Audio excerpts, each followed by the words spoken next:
My interview with Eric Foellmer at Rethink Robotics was a really fun one, and I got the opportunity to just pick his brain probably for longer than I should have, but I really appreciate him. He was a real trooper for answering all my questions, and the amount of educational value that I was able to get from just being able to pick his brain was fascinating.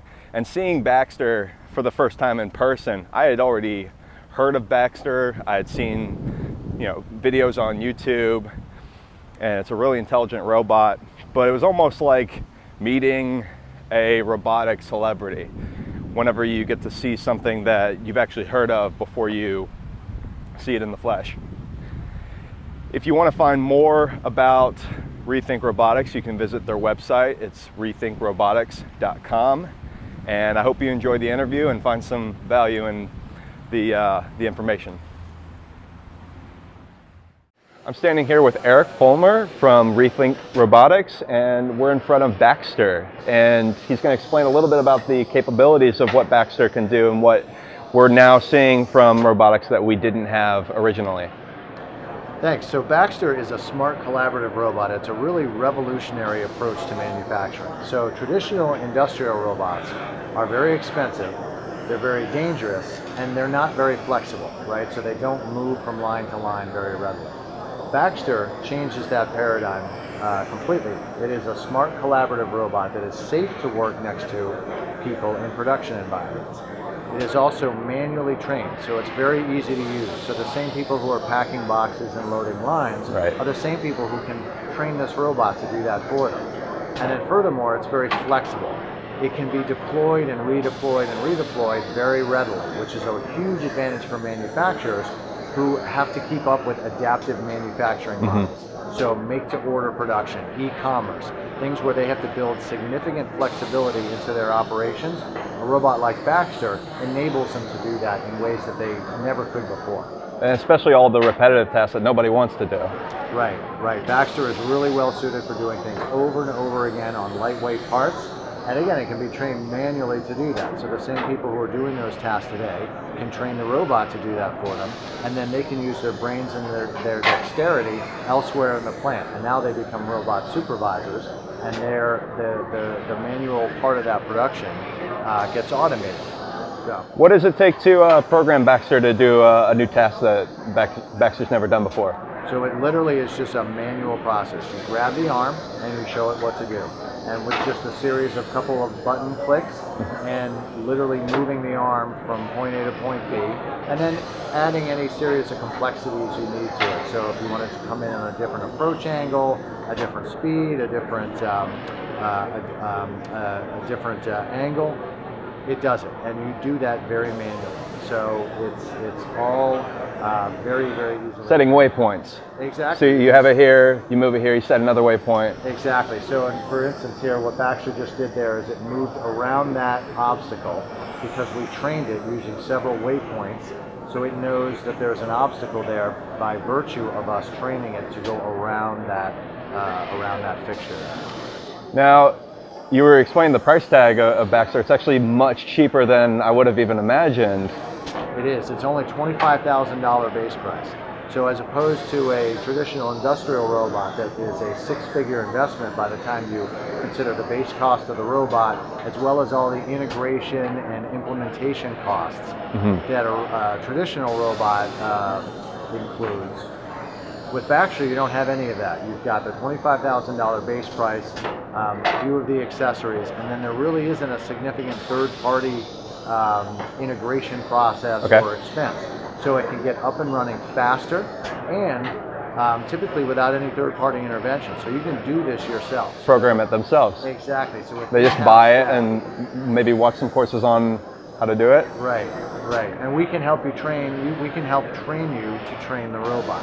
And it's a very simple process. And now your in-house staff can get it up and running on different lines throughout your facility. And you don't need to stop the process and bring in an integrator who's charging a lot of money to get it up and running again and again and again on different lines. You can actually do those things yourself with in-house staff. So it's a huge ongoing cost savings and time savings for a manufacturer. Do you see this technology as bringing smaller and smaller startups who didn't previously have access to assembly line technology into the competition?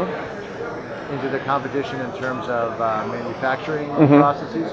So, yes, a lot of our customers have never used robotic technologies before, right? So they are strictly a manual process because traditional industrial robots have not been a good fit for them for the reasons we've been describing: the cost, the inflexibility, and the danger to their employees.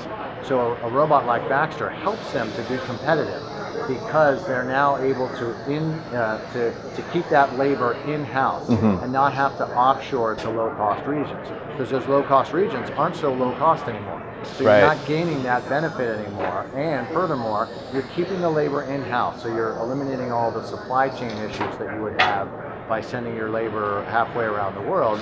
You can keep it in-house now, and you can do so in a very cost-competitive way with Baxter. How hard is it to swap out the different arms? I see it's got like a suction connector right here. Yeah, they're very easy. Baxter comes with two different types of grippers. There's a vacuum cup end effector and a parallel electric gripper. So depending upon your application, what you need it to do, where you need it to move, you can choose the gripper that's right for you. And then these suction cup grippers can be configured in any way that you need them to. So if you need to pick up 6 parts or 10 parts at a time instead of 1, you can certainly do that. Or if you have an odd-shaped object that you need to get some multiple suction points around, you can certainly do that too.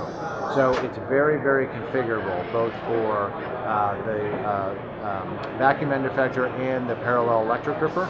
You can configure either of those any way you need to in order to pick up the parts that you're looking to pick up. You had another robot, Sawyer. Is there different things about that one that you could explain for us? So Sawyer has all the inherent advantages of Baxter, meaning it's safe, it's affordable, and it's easy to train, and it's easily redeployable, very flexible. So it has all of those at the base, but it also has a couple of other unique features. It's a one-arm high-performance collaborative robot. So the reach is a little bit longer. It's a little bit faster and more precise than Baxter. It's designed a little bit differently. So it's a much smaller robot as well, so it can fit into tighter spaces. So it's really well designed for machine tending applications, things where you're getting parts into small spaces.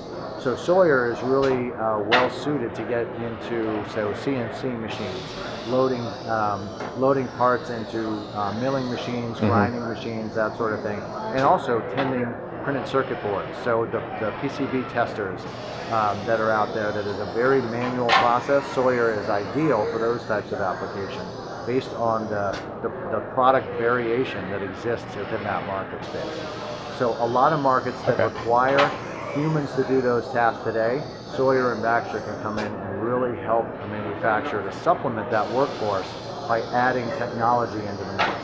Now there's already some degree of intelligence already in Baxter, right? Definitely, yeah. So Baxter and Sawyer are definitely smart collaborative robots. So what we mean by smart, there's a lot of rationales for how it is smart, but in a nutshell, they work like humans do. So they work in variable environments. So humans work really well in variable environments. Tables get shifted, parts get moved, things are presented differently, and that is traditionally not a good that's not a good situation for a traditional industrial robot. Whereas Baxter and Sawyer can accommodate for those variables, right? So if the part is moved, if the fixture is moved, those robots can accommodate for that. And that is a huge, huge benefit for manufacturers, because when you have robots working among people, your workspace is going to get jostled. Right. Things are going to get moved. It's no longer behind a steel cage where nobody is touching the workspace and everything is controlled. Now when we brought the robots out of the cage, we put them into environments where people are working and people are moving things and variables exist. So we created two robots to handle those variables. And it's got the cameras so it can check on things as well. So yeah, and the cameras are actually great for part detection and for helping to redeploy the robot with our robot positioning system. So you can actually register the position of a fixture or your workspace, If that jostles, you use the embedded vision on either product to re-register the position of those parts or those fixtures against the new location. So the robot automatically fills in the blanks. So if your table moves an inch and you show the robot via the embedded vision, okay, here's the new location of that one fixture, the robots can then fill in the blanks and figure out, okay, so if this is now here, everything else is in a different location relative to the workspace. So it's a big time saver. So finally, if somebody wants to learn more about Baxter, more about your company, where would they find more information? Best place to go is our website, which is rethinkrobotics.com. Cool. I'm Jonathan Limp with Value Time TV, signing off.